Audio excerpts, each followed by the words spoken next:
selamat siang Prof. Oke, baik. Mungkin salah satu bisa memandu dulu, kita ikuti bersama untuk presentasi dari Pak Herman ya. Oke, kita ikuti bersama apa yang nanti. Silakan, siapa yang akan memandu kegiatan ini? Untuk mengarahkan pertanyaan dari peserta. Baik, mungkin saya bantu Prof. Ari. Oke, Sebagai baik. moderator Silakan pada hari ini. Ya, silakan Ibu Anita. Baik, terima kasih Prof. Ari dan teman-teman. Assalamualaikum warahmatullahi wabarakatuh. Selamat siang semuanya. Pada kesempatan siang hari ini, presenter yang akan menyampaikan terkait dengan proposal disertasi adalah Pak Herman. Dan nantinya setelah Pak Herman menyampaikan proposalnya, mungkin akan sebelum ke Prof. Eri, maka akan mendapatkan masukan dari teman-teman semuanya. Terus setelah mendapatkan masukan dari teman-teman, kemudian baru kita serahkan ke Prof. Eri untuk masukan-masukan yang lebih mendalam. Untuk Pak Herman, mungkin sudah siap Pak Herman? Ya sudah siap Bu. Baik, kepada Pak Herman dipersilahkan untuk menyampaikan tentang rancangan proposal disertasi. Kepada Pak Herman dipersilahkan. Baik, kepada Prof. Eri yang saya muliakan selaku dosen pengampu mata kuliah ini, kepada Prof. Nia yang mungkin nanti juga hadir, kepada teman-teman sekalian, salam sejahtera buat kita semuanya. Selamat siang. Izinkan Prof. saya mempresentasikan tugas yang telah saya kerjakan sebagai gambaran untuk perkembangan proposal disertasi ke depan dari saya. Nanti kurang lebihnya saya mohon nanti dari Prof. dan teman-teman bisa memberikan masukan sebagai perbaikan saya nantinya untuk bisa lebih matang dalam pembuatan proposal disertasi. Pada hari ini saya menyampaikan tentang implementasi public speaking training Samanera dan Atasilani Padepokan Dhammadippa Arama Batu dalam meningkatkan sumber daya manusia Buddhis pada wihara-wihara binaan Theravada di Jawa Timur. Next Pak, untuk selanjutnya Pak Judin. Latar belakang masalah di sini ada fenomena, saya lebih ke fenomenologi, melihat fenomena yang terjadi Prof. Ya, salah satu cara dalam mengembangkan agama Buddha adalah dengan cara membabarkan dhamma, yaitu dengan teknik berkhotbah atau berbicara di depan publik dalam bahasa Pali adalah dhamma desana untuk menyampaikan ajaran tersebut. Yang kedua, pembabar dhamma dianggap sangatlah penting karena penyampaian nasihat baik dari Sang Buddha itu terkait pada dalam Dhammapada syair-syair Buddhis Panahawaga syair 354 dalam buku karya Jayamedu 2012. Tugas seorang pengkhotbah Dhammaduta erat kaitannya dengan bagaimana kualitas seorang pengkhotbah mampu melaksanakan tugas mereka dalam menjelaskan pentingnya berkhotbah atau berbicara depan publik. Dalam kitab suci Tripitaka, Udaya Sutta mengatakan juga tentang di sana ada public speaking atau berdhamma desana itu harus sesuai sehingga dapat diterima oleh kalangan masyarakat seperti itu. Selanjutnya di Padepokan Dhammadippa Arama Batu, para pengkhotbah Buddhis Samanera dan Atasilani juga harus selalu dilakukan dalam pelatihan public speaking yang secara berkala. Selain itu juga jumlah pengkhotbah di Jawa Timur sangat terbatas sehingga diperlukan pelatihan semacam ini sebagai bentuk keterampilan dalam berkhotbah. Selanjutnya Pak Judin, untuk gap risetnya itu saya mengambil ada 5 peneliti terdahulu Prof dan teman-teman. Yang pertama peneliti berjudul Analisis Model Komunikasi Publik Samanera dan Atasilani Studi Kasus Padepokan Dhammadippa Arama Batu Herman 2020. Berfokus pada memahami pola komunikasi publik, implementasi pelatihan public speaking, dan dampak pelatihan tersebut pada Samanera dan Atasilani di Padepokan Dhammadippa Arama. Yang kedua, saya Tani dan Narula 2017 yang menggarisbawahi pentingnya agama Buddha sebagai landasan pola pikir dan wacana komunikasi antar manusia. Ajaran Sang Buddha memberikan kontribusi yang besar dalam memahami fenomena komunikasi masa kini. Yang ketiga, menurut Roiling Chong dan Guoming Chen dalam tulisan berjudul Buddhist Perspective and Human Communication 2003, menganalisis bagaimana ajaran Buddha mempengaruhi kebiasaan berkomunikasi masyarakat Asia Timur berdasarkan perspektif budaya. Penelitian ini mencari beberapa esensi ajaran Buddha berkaitan dengan sikap batin manusia yang positif yang bermanfaat bagi komunikasi manusia. Selanjutnya menurut Nugrahani dan Larasati 2012 yang dipaparkan dalam peningkatan kemampuan public speaking melalui metode pelatihan anggota Forum Komunikasi Remaja Islam. Tujuan dari penelitian tersebut adalah untuk mengetahui adanya masalah dalam Forum Komunikasi Remaja Islam, yaitu lemahnya public speaking. Setelah itu, menurut Siti Aisyah dengan judul Public Speaking dan Kontribusinya Terhadap Kompetensi Dai 2018, penelitian ini menggarisbawahi bahwa dalam melakukan kegiatan dakwah atau berkhotbah, seorang pembicara atau dai perlu memiliki kemampuan, baik dalam penguasaan ilmu pengetahuan maupun segi penyampaian materi. Untuk mencapai keberhasilan dakwah, seorang dai perlu menguasai berbagai teori, teknik, dan metode, karakter, dan prinsip dalam public speaking, sehingga mampu berbicara di depan umat dengan baik. Novelty-nya di sini penelitian ini terletak pada fokusnya pada implementasi pelatihan public speaking bagi Samanera dan Kartasilani di Padepokan Dhammadippa Arama Batu dalam meningkatkan sumber daya manusia Buddhis pada wihara-wihara binaan Theravada di Jawa Timur. Penelitian ini juga menekankan pentingnya mencetak pengkhotbah Buddhis yang mampu menyampaikan khotbah dengan baik dan benar, serta memperhatikan keterampilan Dhammadesana dalam konteks pembabaran Dhamma. Selain itu, penelitian ini juga nantinya memperhatikan lokasi penelitian yang berada di Padepokan Dhammadippa Arama Batu yang merupakan satu-satunya wihara di Indonesia yang memiliki jumlah Samanera Kartasilani lebih dari 100 orang yang mondok di situ, Prof. Selanjutnya, metode penelitiannya di sini secara simpel saya membuat jenis penelitian kualitatif yang pendekatannya lebih ke studi kasus. Nanti mungkin apakah ada masukan dari Prof dan teman-teman ya, apakah studi kasus atau mungkin fenomenologi atau mungkin lebih ke lebih ke etnografi seperti itu. Saya masih belum menemukan Prof yang lebih tepat seperti apa nantinya. Nah, selanjutnya objek penelitian ini adalah implementasi pelatihan public speaking bagi Samanera dan Kartasilani di Padepokan Dhammadippa Arama Batu dalam meningkatkan sumber daya manusia Buddhis pada wihara-wihara binaan Theravada di Jawa Timur. Subjek penelitiannya adalah pelatihan atau training terhadap public speaking Samanera dan Kartasilani. Populasi kami kurang lebih ada 100 orang di sana, Prof. Nanti mungkin tidak semua, hanya beberapa orang yang akan kami latih yang dianggap mereka yang lemah dalam public speaking atau berkhotbah secara berkala nantinya. Jenis data primer dan data sekunder. Teknik pengumpulan datanya itu ada wawancara, lembar observasi, dan dokumentasi. Selanjutnya, proposal ini nantinya juga berdasarkan penelitian bersifat kualitatif. Jenis penelitian yang akan dilakukan nanti adalah kualitatif. Samanera dan Kartasilani menjadi objek penelitian kami dengan mengadakan public speaking training. Lokasi penelitian kami berada di Padepokan Dhammadippa Arama Batu, terletak di Jalan Insinyur Soekarno nomor 311 Batu. Data primernya nanti adalah kami peroleh dari informan kunci seperti Kepala Padepokan Dhammadippa Arama Batu, Samanera dan Kartasilani dari perangkatan. Setelah itu kami akan menghubungi Presidium Indonesia Public Speaker Asosiasi Pusat di Jakarta, penyuluh agama Buddha Kota Batu, dan beberapa umat Buddha di Jawa Timur, khususnya yang dianggap dapat memberikan informasi berkenaan dengan implementasi pelatihan public speaking Samanera Kartasilani pada wihara-wihara binaan Theravada di Jawa Timur.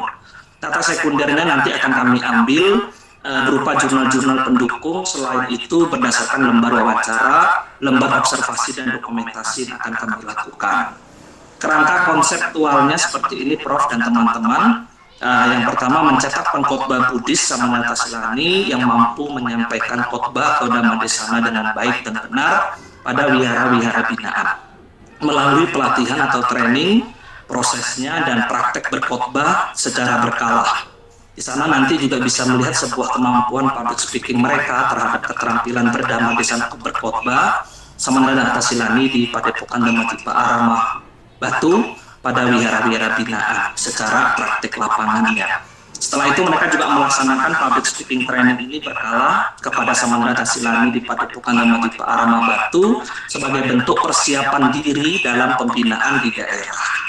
Dan yang terakhir, implementasi public speaking training Semenda Pasilani Padepokan Dhammadippa Aramabatu dalam meningkatkan keterampilan berdhamma desana atau berkhotbah pada wihara-wihara binaan Theravada di Jawa Timur.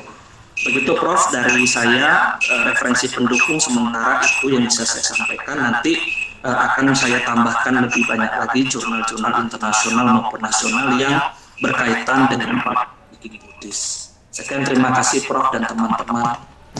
Mohon masukan, saran, dan arahan dari Prof dan teman-teman. Terima kasih. Salam sejahtera. Baik, terima kasih Pak Herman untuk pemaparannya terkait dengan rancangan proposal disertasi yang akan dilaksanakan. Nah, pembahasan yang disampaikan oleh Pak Herman ini kebetulan jenisnya adalah kualitatif. Nah, biasanya kalau kualitatif ini yang paling ini Pak Adit sama Pak Anam biasanya ya, kalau kualitatif ini. Nah, karena kualitatif ini biasanya Pak Adit atau Pak Anam, jadi mungkin langsung saya tunjuk aja nih. Ini yang duluan Pak Adit atau Pak Anam ini, silakan ini. Pak Adit dulu aja. Pak Adit, monggo Pak Adit. Ya, nggak tahu, saya masih mencermati sih. Oh. Pak Anam dulu aja, gimana Pak? Ya, mungkin saya ya Pak Anam. Pak Anam nanti disambung Pak Adit, monggo Pak Anam. Oke. Ya, terima kasih Bu Anita. Nah, untuk Pak Herman, sebenarnya ini menarik, di mana Buddhis itu salah satunya kan yang tadi dipaparkan di fenomenologi berdasarkan kitab Tipitaka ya Pak ya. Biasanya kalau Iya Pak. Hindu ada Purana, Mahabharata, terus Ramayana, Bhagavad Gita dan sebagainya ya. Tadi ini di Tipitaka. Lah, apakah di Tipitaka itu gini Pak?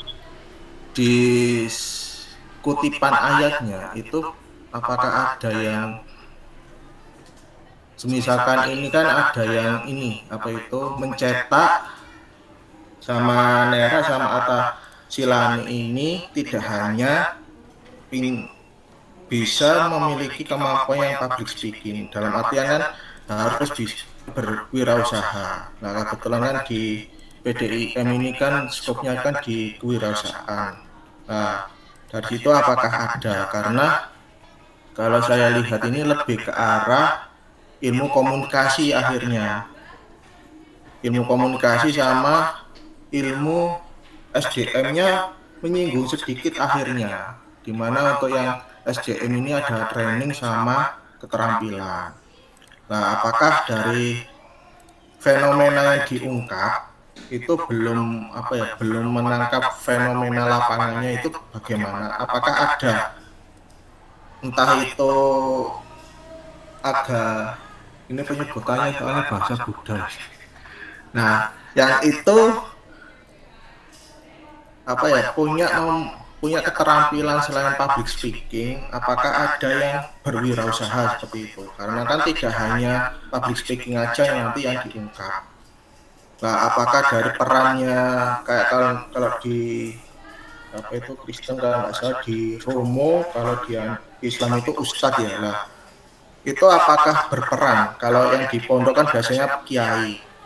Misalkan peran istilahnya di sana itu seperti Romo, kiai atau apa itu dalam menyampaikan kayak pelatihannya dan seperti apa itu bisa meningkatkan kemampuan dari siswa-siswanya yang ada di sana guna menciptakan jiwa wirausahanya, seperti itu loh Pak. Nah, kalau saya tangkap di fenomena ini masih terlalu general Pak, general. Jadi masih dalam tataran umum, tidak spesifik. Kenapa demikian? Kalau latar belakangnya kualitatif itu kan harus induktif ke deduktif. Nah, itu seperti apa sih? Nah, ceritanya bagaimana? Nah, kemudian untuk yang gap-nya ini kan lebih banyak gap di empirical, belum ke arah metode. Sehingga nanti kalau sudah ketemu gap-nya dari empirical sama metode, berarti kan ada usulan. Nah, usulan inilah yang nantinya muncul keterbaruan dari penelitian jenengan. Nah, dengan pendekatan baru ataukah dari hasil-hasil baru itu, hasil-hasil temuan yang sebelumnya itu, pentingnya melakukan ini tuh nanti dampaknya seperti apa sih? Nah, itu. Kemudian ya akhirnya kan ke novelty-nya. Jadi novelty itu fokusnya kemana dulu jenengan. Jadi belum ada nampak keterbaruan, kalau saya lihat masih general. Jadi pastikan kembali Pak Herman apakah sesuai dengan apa yang diharapkan nantinya pada saat penyusunan disertasi. Karena gini Pak, untuk disertasi itu kan sesuai dengan passionnya kita. Kalau passionnya kita itu nanti bleset, kan tidak diharapkan, maka nanti temuannya pun ya juga bleset, seperti itu. Nah, perlakuan yang dari variabel-variabel yang diteliti ini apakah sudah nampak di sana? Apalagi kan tidak hanya public speaking Pak, nanti lulusnya pasti ada yang berwirausaha sama meneruskan menjadi pengkhotbah, seperti itu Pak. Kemudian masalah metode, nah memang pendekatannya kualitatif. Cuma metodenya apakah seperti studi kasus ataukah fenomenologi. Nah, kalau studi kasus kan mengangkat hal yang unik.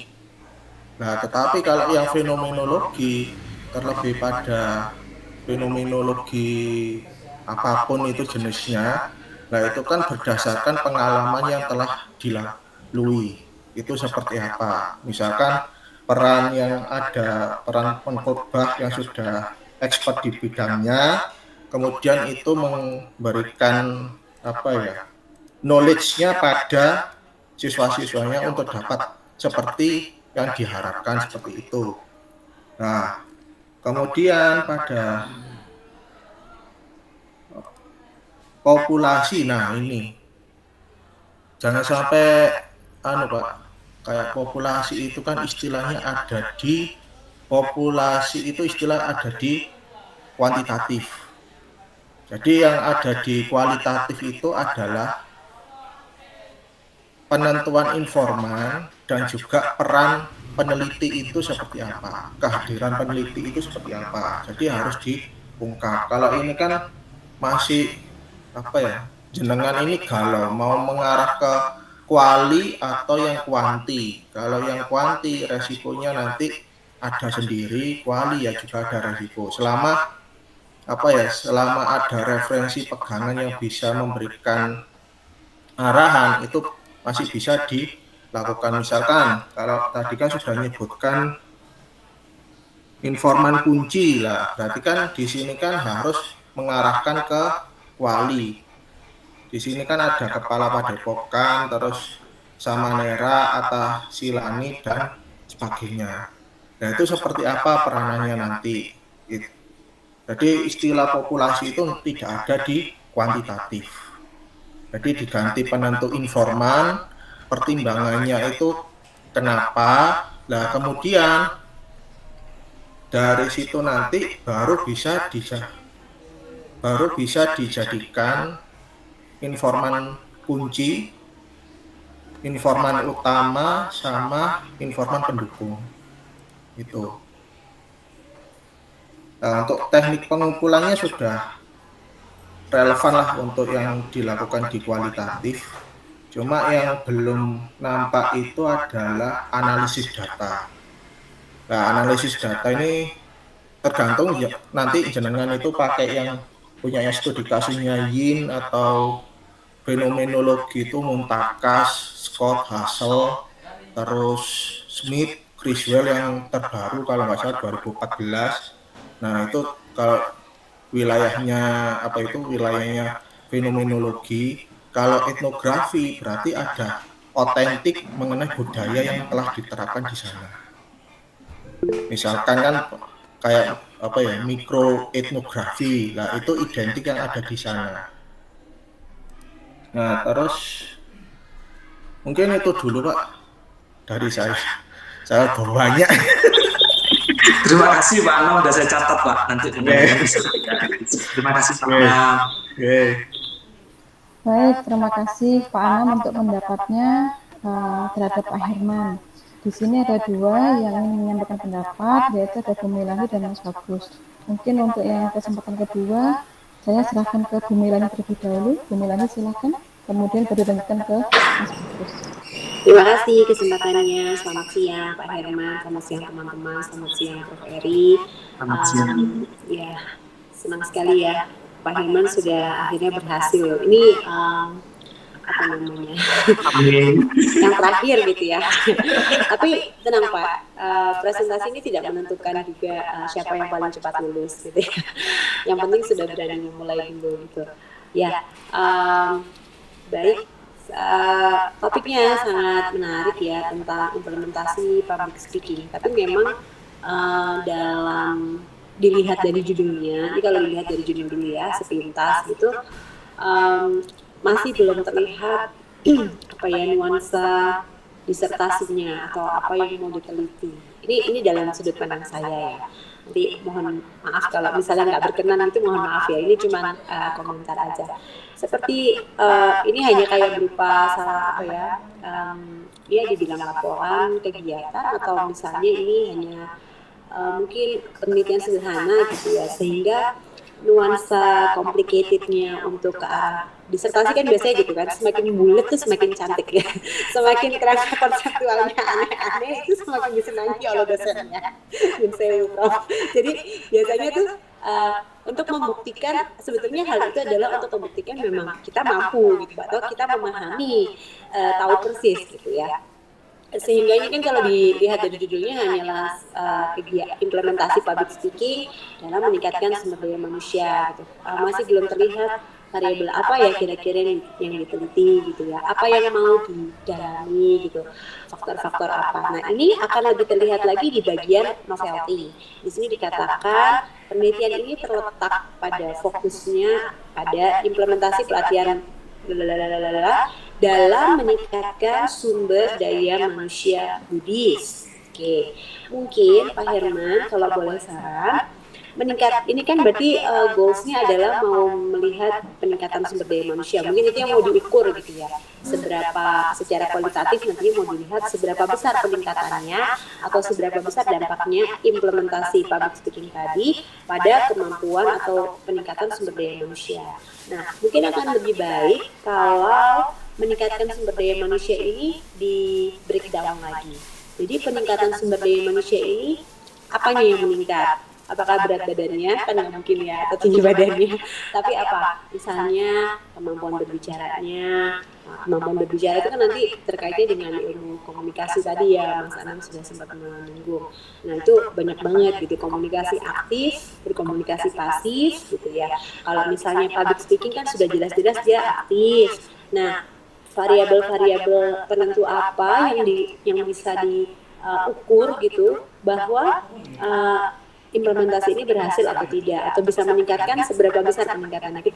Ketika kita berbicara atau ada tulisan peningkatan, artinya di situ ada satu pengukuran kan, dari yang dulunya gimana, apalagi ini studi kasus kan ya, jadi case study, jadi memang harus dilihat dulu pre dan post-nya, artinya sebelum dikasih pelatihan seperti apa kondisinya, sesudah dikasih pelatihan seperti apa. Nah, di antaranya itu ini bicunya ada treatment atau tidak yang diberikan, misalnya seperti itu. Nah, kalau ada treatmentnya apa, tujuan dari masing-masing treatment itu apa. Misalnya pelatihan public speaking itu kan di breakdown lagi.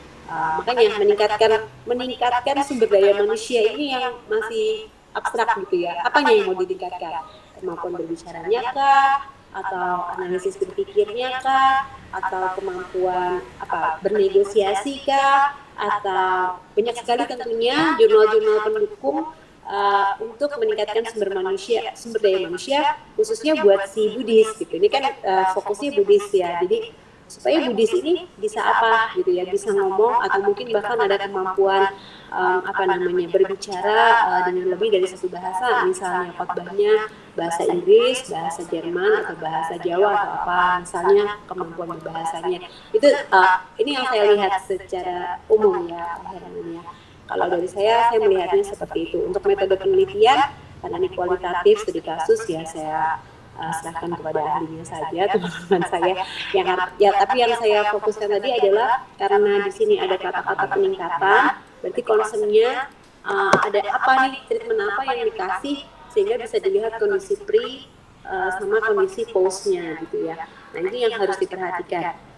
Tentunya dalam penggalian data nanti kan ada wawancara terbuka, wawancara in-depth interview ya maksudnya. Nah, sehingga poin-poin pertanyaannya itu juga diharapkan bisa menjawab apa yang ingin diketahui gitu ya. Nah, itu yang mungkin bisa dipertimbangkan lagi. Satu lagi masukan, maaf nih ya kalau agak banyak.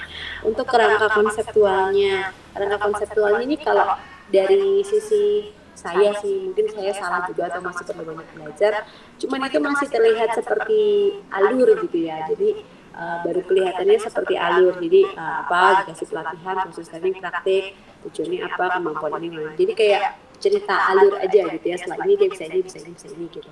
Nah, masih belum terlihat tadi konsep penelitian yang ingin ditemukan di dalam penelitian ini apanya gitu, itu masih belum tergambar. Sebetulnya sih setahu saya kalau biasanya karena konseptual kualitatif tuh nggak yang sampai complicated gitu ya biasanya ya, hanya tapi harus memastikan memang variabel-variabelnya kan itu pasti ada variabelnya juga kan meskipun kualitatif, apa yang mau diukurnya itu tepat atau tidak dan treatmentnya itu sesuai atau tidak, sehingga peningkatannya nanti bisa terukur atau tidak. Itu mungkin dari saya, mohon maaf kalau agak banyak dan kalau ada yang kurang berkenan. Terima kasih. Terima kasih ya Bu Meli atas masukannya. Baik, mungkin ditampung dulu ya Pak Herman ya, sekaligus Pak Mas Bagus dulu ya. Iya, matur nuwun Bu Anita. Ya, monggo Mas Bagus. Siang Prof. Ferry dan teman-teman semua. Sebenarnya juga hampir sama yang disampaikan oleh Bu Melani. Di sini saya melihat judulnya ketika dari awal kita disampaikan hubungannya dengan UMKM ini, apakah berkaitan dengan UMKM yang dimaksud secara garis besar atau seperti apa? Jadi lebih ke arah komunikasinya. Ini lebih ke arah komunikasinya yang tidak dikaitkan dengan mungkin di sana ada seperti inkubator bisnis kah? Apakah terus juga kenapa situsnya juga di mana nih? Wihara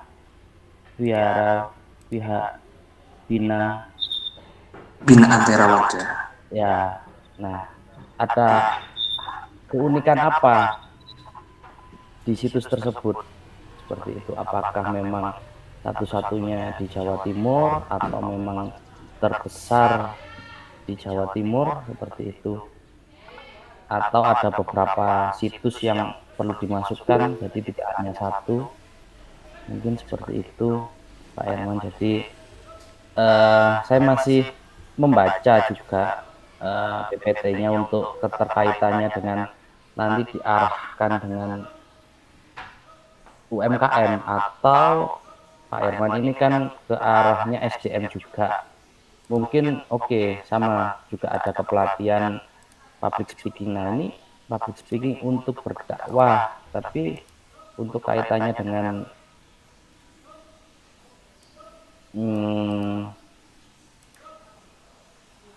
poin besar kita ke UMKM-nya ini belum nampak atau dikaitkan seperti apa nantinya. Saya ingin mengetahui seperti itu. Terima kasih.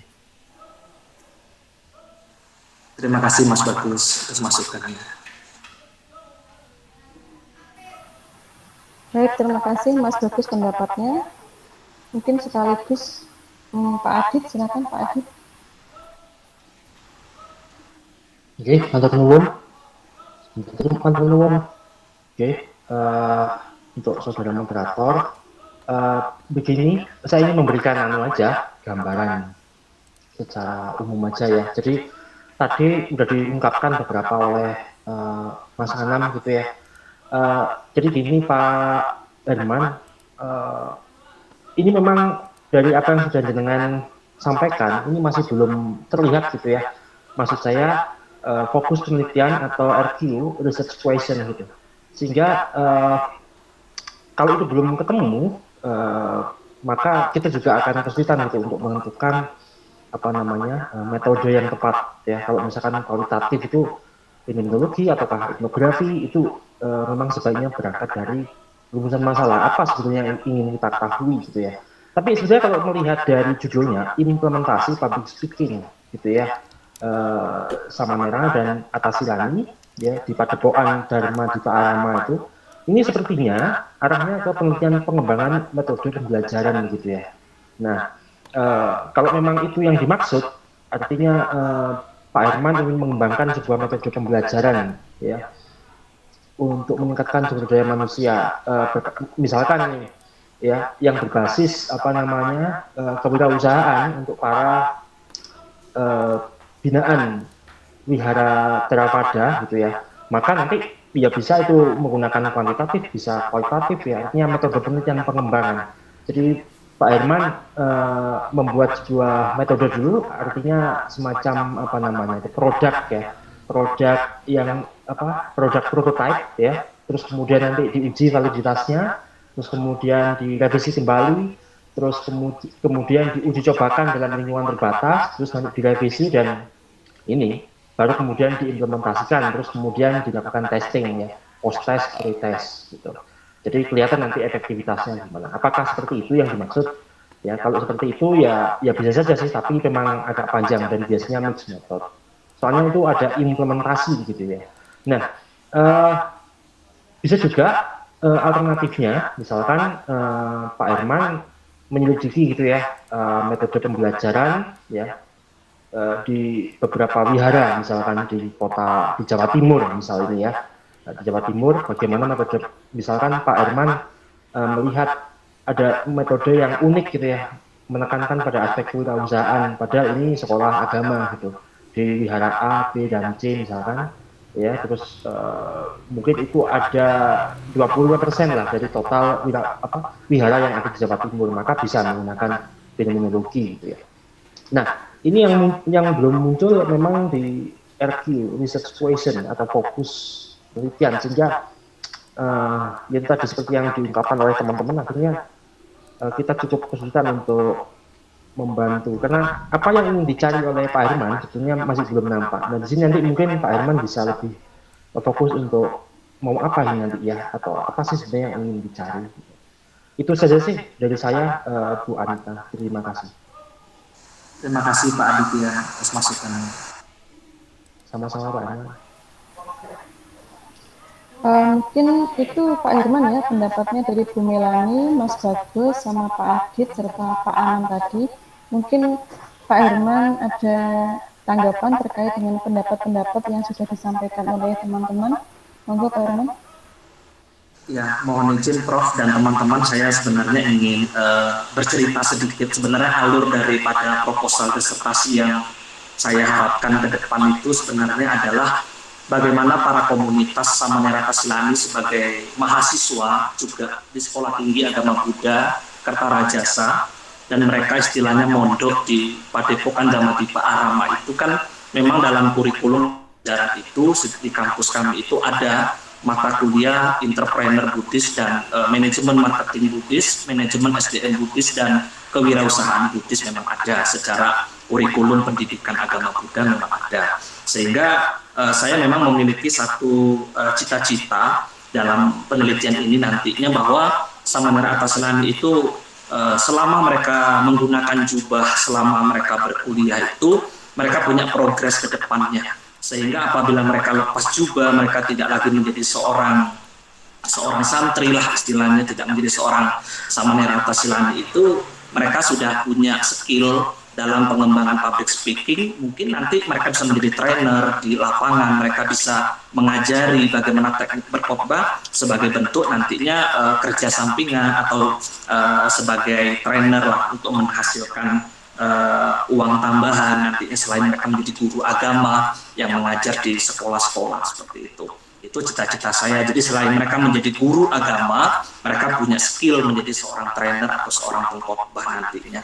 Seperti itu. Memang cita-cita saya. Tetapi memang pernah saya lakukan, Prof dan teman-teman, mereka membuat sebuah konten YouTube dengan bagaimana berdasarkan public speaking digital, sehingga mereka membuat satu media berkhotbah, mengajak umat atau jemaat, mereka boleh berwirausaha, mereka boleh memiliki usaha apapun tetapi tidak melanggar norma-norma agama. Nah, itu saya menekankan bahwa di situ ada nilai-nilai motivasi. Silakan saja mereka berkhotbah sesuai dengan ajaran Buddha, bahwa mereka memberikan motivasi, edukasi kepada jemaat, kepada umat bahwa boleh memiliki usaha apapun, pekerjaan apapun, tetapi ada nilai-nilai spiritual yang tidak boleh mereka langgar seperti itu. Dan bagaimana sifat-sifat supaya harta yang dikumpulkan tidak boros, bagaimana trik-trik mereka berwirausaha agar usaha itu bisa lebih baik, itu ada, Prof.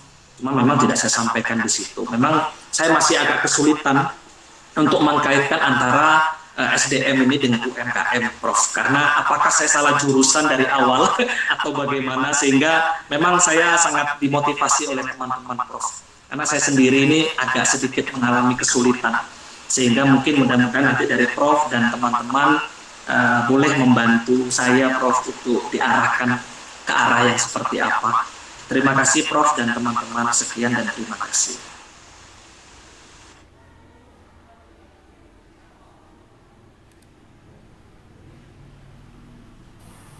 Baik, terima kasih Pak Herman untuk tanggapannya terkait dengan pendapat-pendapat dari teman-teman. Mungkin yang lain silakan teman-teman, ada pendapat untuk Pak Herman.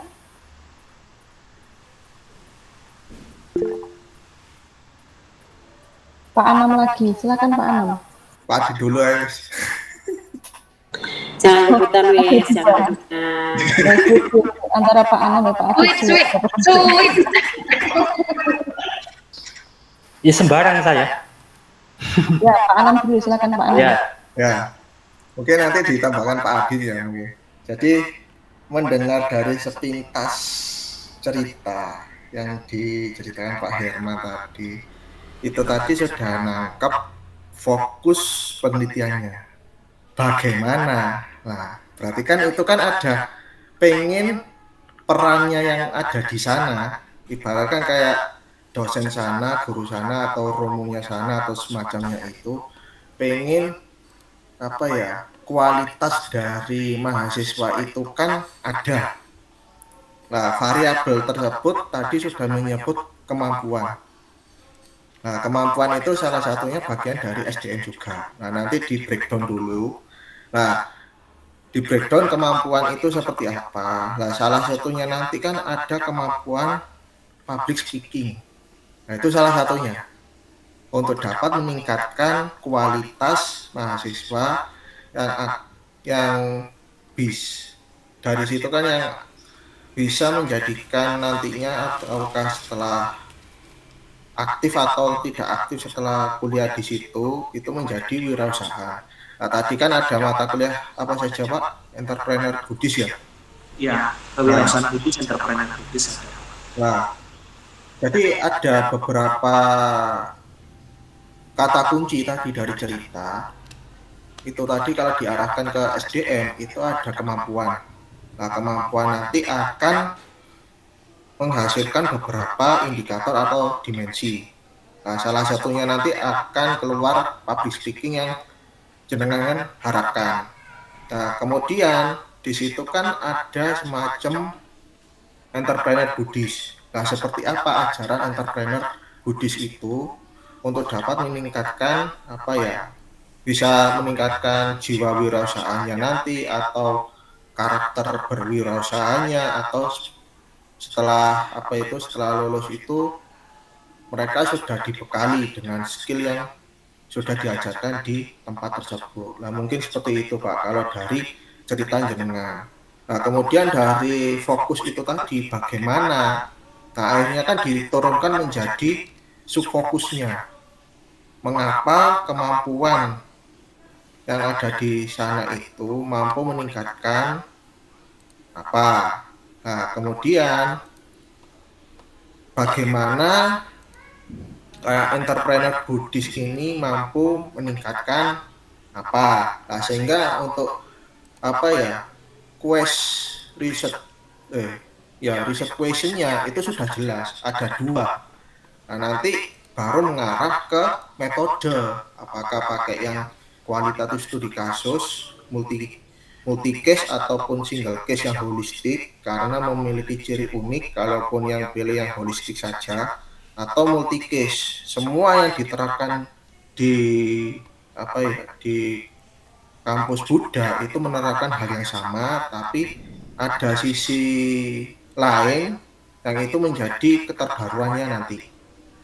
Nah, seperti itu mungkin Pak Herman.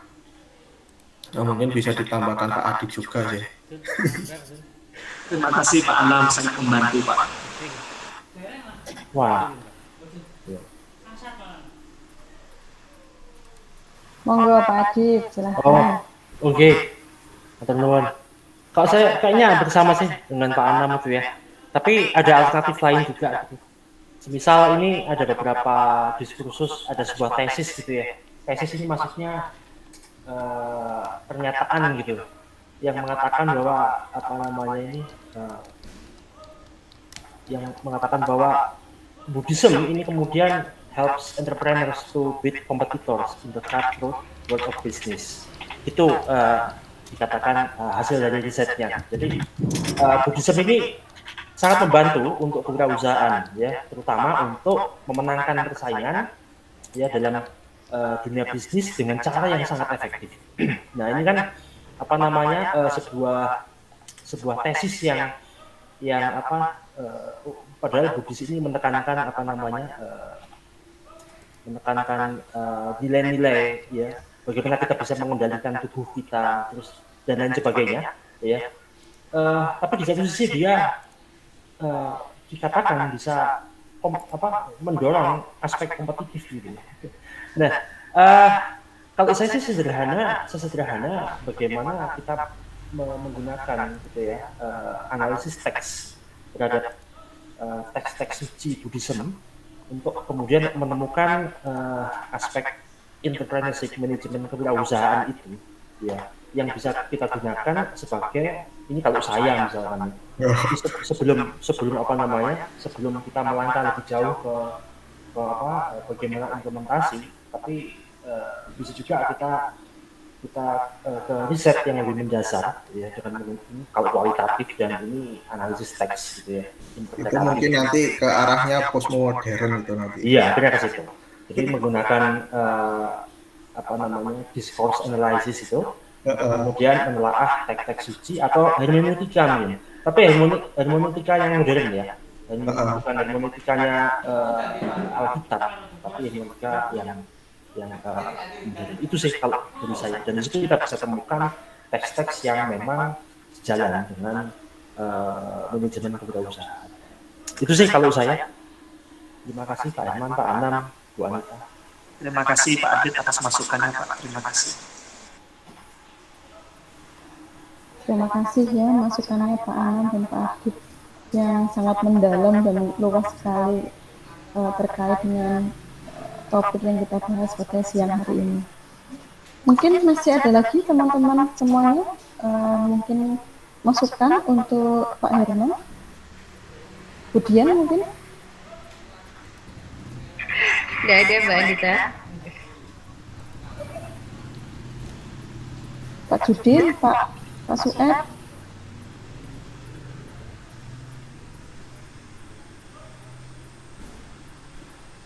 Ya, mungkin dari saya Bu Anita mungkin tambahkan aja. Masya Allah Mas Sarah.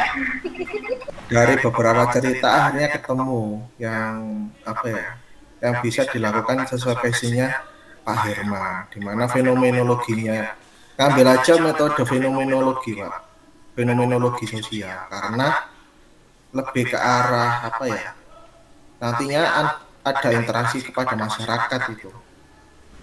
Nah, kalau punya tadi Pak Adit menyarankan, lah itu step berikutnya atau step sebelum mengarah ke situ. Jadi yang dimaksud hermeneutika itu adalah kita harus tahu dulu makna-makna yang terkandung di ajaran-ajaran yang telah diajari itu tadi, nah, kemudian dilakukan, implementasikan. Nah, seperti itu. Ada juga yang penelitian apa ya, semiotika ya Pak Adit ya. Nah, itu mengenai simbol-simbol malahan. Semiotika itu simbol-simbol di mana simbol tertentu itu akan mengarah ke mana nantinya. Nah, itu mungkin nggak sampai ke situ kalau jenengan. Jadi ada juga alternatif lain. Jadi kayak kombinasi itu sangat bisa dilakukan. Cuma dengan keterbatasan masa studi mungkin ya pilih salah satu aja Pak. Kalau dari saya memilih yang fenomenologi sosial, entah itu nanti pakai punya Montakas, Hassel, Scott, terus apalagi Criswell sama Smith. Nah, yang paling mudah itu kalau saya lihat itu untuk analisis datanya punyanya Smith, Mas ya. Kalau punyanya Criswell ini lebih ke arah kombinasi di beberapa hasil apa ya, hasil pencetus-pencetusnya fenomenologi. Yang paling sederhana lagi itu analisisnya punyanya Bogdan Backlund itu panjang. Hypermiles itu ya juga bisa, jadi tergantung Pak Herman mau milih analisis data fenomenologinya seperti apa. Seperti itu. Nah, paradigma sendiri sebenarnya kalau saya lihat itu lebih ke paradigmanya religiusitas malahan. Dimana kalau religiusitas itu lebih ke arah konstruk teori, memahami dan mengoperasionalkan. Itu kalau dikaitkan dengan paradigmanya. Seperti itu Pak Herman. Kalau jenengan main di paradigma ya mungkin harus belajar paradigma beberapa agar mengetahui perbedaan. Tapi kalau nggak main di paradigma cukup dengan metodenya pun juga nggak masalah Pak Herman. Sebenarnya kalau paradigma itu ada 12 paradigma sih. Jadi ya tergantung Pak Herman lah nanti mau arahannya kemana lah. Ada juga yang paradigma spiritualitas. Jadi itu level tertinggi juga. Ada juga paradigma ilahi. Nah, itu tertinggi. Pak Adi sampai ketawa itu berarti sudah tahu itu seperti apa nanti. Sama juga ada yang pendekatan supranatural ya, terserah lah nanti Pak Hermannya seperti apa. Kalau saran saya lebih ke fenomena sosial Pak. Sementara itu aja. Terima kasih. Terima kasih banyak Pak Anam atas masukannya Pak. Ikut nimbrung. Nanti kalau semiotika bisa ngalahin Mas Aditya. Dia pakatnya semiotika.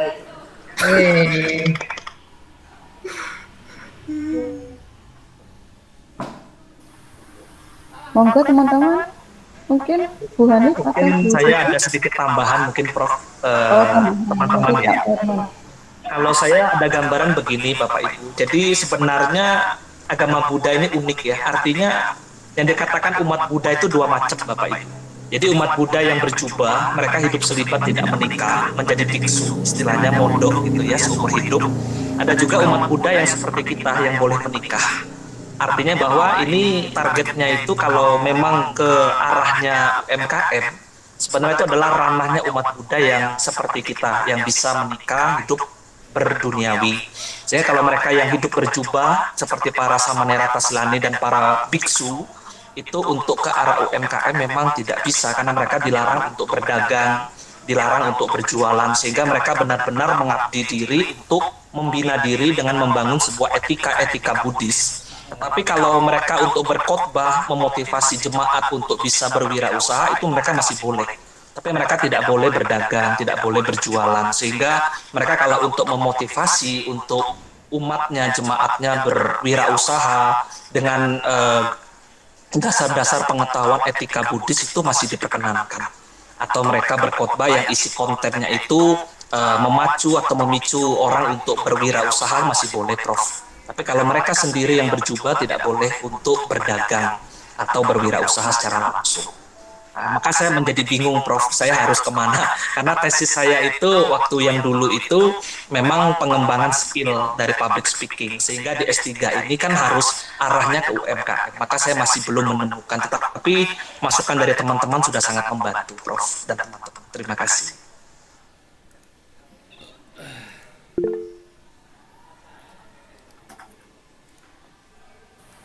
Monggo Bu Hanis melanjutkan kembali.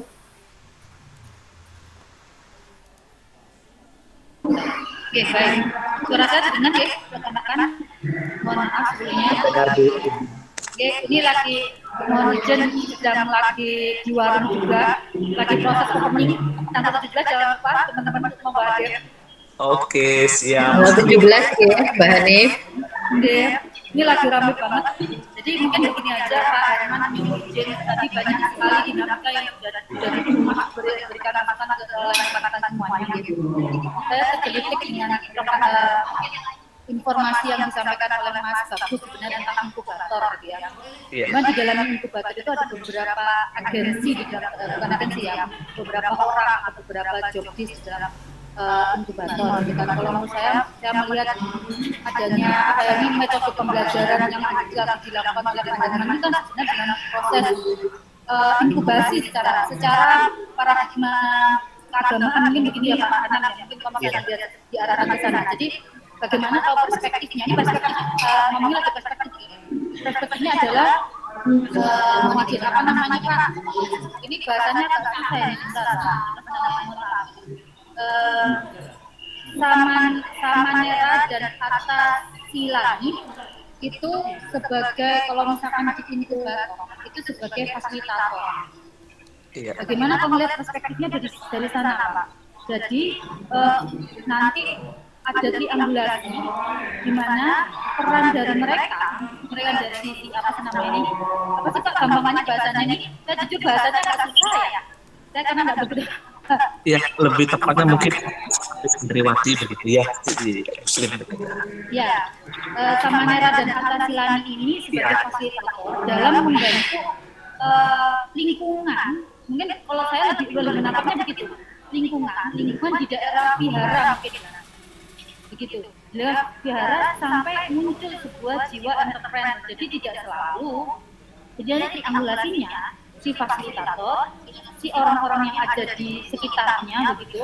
Jadi perannya, jadi maksudnya peran setelah diberikan apa ya kalau bahasanya mungkin metode public speaking sebagai bekalnya si Samanera gitu ya, Samanera dan Attasilani ini untuk membangun dampak sosialnya. Jadi nanti jatuhnya kepada namanya apa ya, kalau entrepreneur intention itu hanya biasa ya, tapi jadinya ke entrepreneur social intention Pak Herman. Jadi arahnya ke sana, perspektifnya saja sih kalau menurut saya sedikit dienggokkan sedikit kalau menurut saya ini. Jadi kalau arahan public speaking, oke nggak apa-apa public speaking. Jadi nanti fokusnya adalah pembelajaran metode public speaking yang dimiliki oleh Samanera dan Attasilani ini gitu kan ya, untuk memberikan dampak di lingkungan dari vihara-vihara binaan di Theravada di Jawa Timur gitu ya, untuk memiliki social entrepreneurship intention gitu. Jadi ke social entrepreneurship, karena kalau saya lihat ini bisa masuk ke arah mohon maaf, saya nggak begitu paham, tapi sepengetahuan saya pembelajaran Buddhis itu kan tentang kebaikan ya Pak Herman ya, betul ya. Lah kebaikan itu memang kan adalah kalau bisa dibilang apa ya, bottom line dari social entrepreneur gitu. Gitu loh. Jadi dari dasar itu bisa ditautkan ke sana gitu, maksud saya begitu. Jadi saya kurang paham betul bagaimana di Buddhis seperti apa. Cuma ini logika saya yang tidak tahu menang itu gitu. Tapi kalau masuk konsepnya bisa ya dikaitkan dengan perspektif yang seperti itu begitu. Begitu Pak Herman. Monggo Bu Anita, itu mungkin tanggapan dari saya Bu Anita. Terima kasih ya Bu Hanif ya, karena memang benar sih dasar ajaran memang kayak kalau boleh sedikit saya tambah Prof dan teman-teman, kalau di dalam kitab suci Buddhis itu memang tidak ada kata-kata khusus spesifik bahwa umat Buddha itu harus khususnya yang berjubah itu berbisnis ya, tetapi memang nilai-nilai dasar wirausaha itu yang ditekankan adalah nilai-nilai kebaikan, bagaimana berwirausaha, berbisnis apapun itu harus menggunakan dasar-dasar etika kebaikan. Seperti yang Bu Hanif sampaikan itu bisa masuk, Prof. Benar.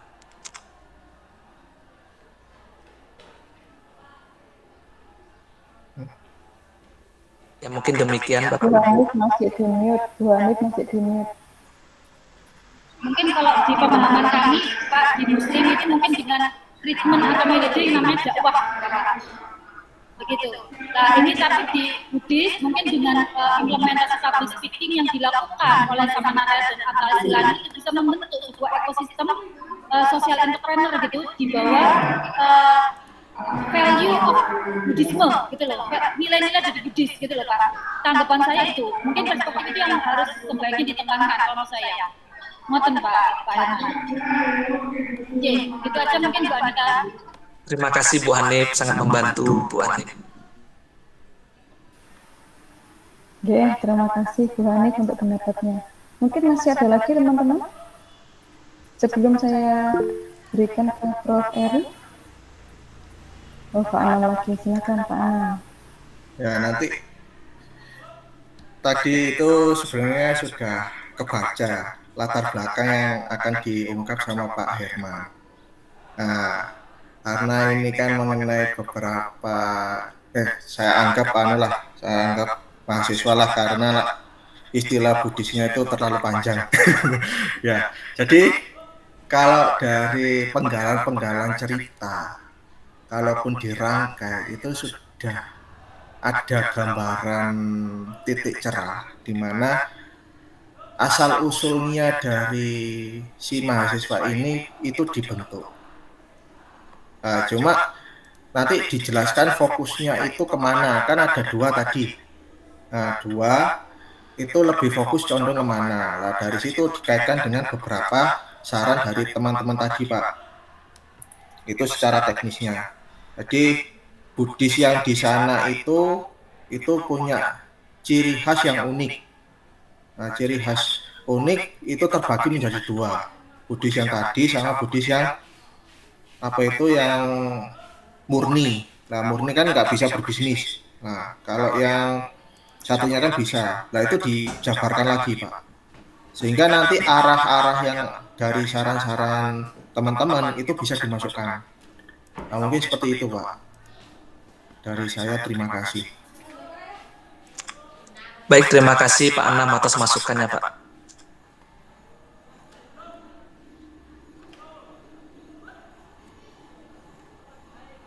Baik, terima kasih Pak Anam untuk masukannya. Mungkin masih ada lagi teman-teman? Cukup Bu Anita, Pak Herman biar nggak pusing. Iya, kayaknya masukannya udah banyak Bu Anita. Mungkin lebih baik mendengarkan masukan dari Prof. Eri lagi. Masukan dari Iya, setuju. Banyak untuk Pak Herman. Baik, terima kasih teman-teman untuk pendapatnya. Jadi untuk kesempatan berikutnya mungkin Prof. Eri untuk memberikan pendapatnya untuk Pak Herman dan untuk teman-teman semua terkait dengan materi yang dibahas pada siang hari ini. Monggo Prof. Baik, terima kasih. Jadi selama Pak Herman lebih maju. Oke. Terima kasih, Prof. Semester 3 ya? Semester 3, Prof. Oke, baik. Mungkin semuanya lebih maju semester ini. Sudah luar biasa. Jadi saya pikir kontribusinya ini banyak sekali dari Ibu Bapak semua, teman-teman dari Pak Herman, mengenai terkait dengan kontribusi dari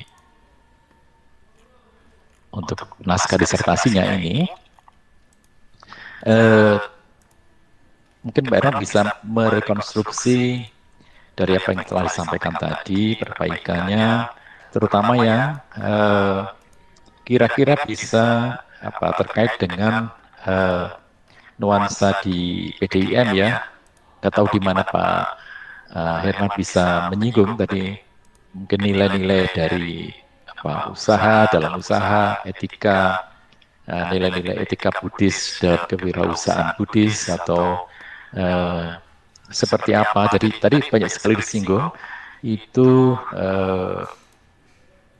oleh Bapak Ibu semua. Jadi, nah barangkali mungkin di situ singgungannya tidak benar-benar murni sebagaimana di awal tadi disampaikan, apakah itu public speaking, kemudian atau misalnya kalau terkait dengan SDM, singgungannya masih sangat sempit misalnya, tetapi kira-kira Pak Herman sudah mulai bisa mengerutkan ini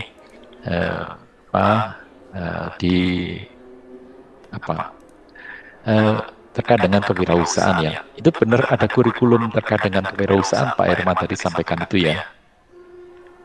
Ya ada Prof di mata kuliah mahasiswa kami Prof, ada mata kuliah itu. Oke. Itu dilakukan baik misalnya begini, tadi ada yang pakai jubah, dia tuh hanya boleh memberikan semacam khotbah di bidang itu. Iya, berkhotbah Prof. Berkhotbah. Barangkali di sana adakah nilai-nilai khotbah yang terkait dengan aktivitas usaha? Di dalam kitab sucinya ada, tapi berdasarkan nilai-nilai etika saja Prof, ya apa yang boleh dan tidak dilakukan itu Prof. Nah barangkali itu ya, Anda kata ada nilai-nilai luhur atau nilai-nilai yang positif baik dalam kegiatan usaha, mungkin apa begitu yang Pak Herman lebih paham terkait dengan itu, atau mereka yang tadi karena penelitiannya di Samanera dan Atasilani, itu berarti mereka tidak boleh melakukan sesuatu, melakukan kegiatan usaha, melakukan kegiatan bisnis. Iya, Prof. Oke. Apakah itu yang akan Pak Herman lakukan, akan teliti, ataukah tadi kalau mereka lepas baju, adakah misalnya namanya apa? Ini pengkhotbah itu namanya apa? Pengkhotbah itu Dharma Duta, Prof, dalam bahasanya. Oke. Dalam kegiatan Dhamma itu adalah apa? Ajaran Buddha, Prof. Oh, ajaran Buddha. Oke. Nah, mereka yang tidak memakai, mohon maaf, ini memakai jubah itu mereka juga bisa berkhotbah, juga bisa melaksanakan khotbah. Boleh Prof, tetapi selama tidak ada yang berjubah mereka boleh menggantikan untuk berkhotbah Prof, dan boleh berwirausaha. Oke. Mereka boleh berwirausaha. Nah, mereka juga mengikuti program pelatihan itu, mereka mengikuti Prof, karena memang dari STAB itu diwajibkan untuk setiap semester Prof, untuk berkala. Oke. Mengikuti program Ya, artinya mereka yang tidak berjubah juga ikut ya? Ikut Prof, ya. Oke. Nah sekarang pilihan ada di Pak Herman, apakah yang benar-benar murni, artinya tidak boleh melakukan kegiatan usaha, ataukah yang memang ini ada yang boleh melakukan kegiatan usaha yang kira-kira ajaran-ajaran yang melekat kira-kira relevan di PDM ya. Mungkin Pak Herman saya pikir bisa merekonstruksi apa yang disampaikan oleh teman-teman semua, itu sangat membantu ya. Dibanding yang awal tadi itu memang masih sangat murni, atau mungkin Bu Melani menyebutnya mungkin deskriptif ya, masih deskriptif. Nah ini lebih ke digali barangkali tadi